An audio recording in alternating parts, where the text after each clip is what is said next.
Welcome to the WanderLearn podcast. This is Francis Tapon with Radar. He is a black lab mix. For those of you who are listening, you're missing out on a beautiful black lab.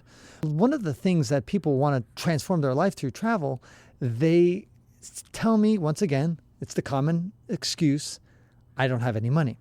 Now, when I was traveling 5.5 years in Africa, a lot of Africans say, wow, I'd love to travel like you do. And these guys actually legitimately didn't have any money. Unlike a lot of Americans and Europeans who claim they don't have much money, they actually do, but they just don't spend their money correctly, which is what I talked about in the second episode. In this case, the Africans really did not have any money. If you look at their life savings, their total net worth, it maybe was $10.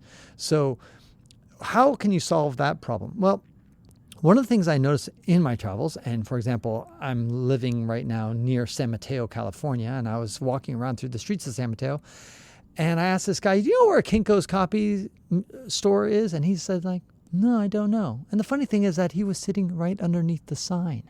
That's right. He was right underneath the sign, and he didn't even know that. And the point of that story is that a lot of people go through life completely oblivious to their surroundings. They only pay attention when they're in Paris or Rome. And I'm trying to encourage people to travel inside their communities. And a lot of people who claim that they don't have the time or the money, well then, and you still want to travel, if you're truly passionate about it, start with your own block. Start with just getting to know your own neighborhood. You don't even need a car or a bicycle. You just need 2 feet.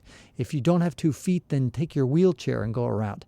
The point is that you can explore just your neighborhood environment. A lot of people, when I'm out, let's say, walking a dog, and I ask them about where a certain street is, they don't know, even though they're living in that neighborhood. There's another interesting story of a guy who kind of thru-hiked Manhattan. What does that mean? He walked up and down every single street in Manhattan, systematically going through every single street in Manhattan. It took him several days, I guess, but he did it. And along the way, you try to pay attention, not just walking the streets, but look around. Look at the stores. Try to remember the street names. Examine the neighborhood with the same passion that you might have in examining Barcelona, the same passion that you might have when you're going through London or some other foreign city, let's say like Tokyo.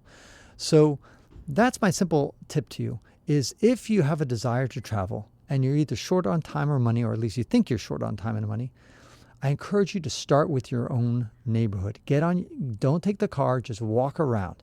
And then once you've mastered your neighborhood, go in kind of circles, bigger and bigger circles around your county, and then around your state that you live in. And then if you have a car or any other type of means, or hitchhike, and start exploring other states around you. And slowly but surely, you start to really get to know. And it doesn't cost much money because everything is so close to you.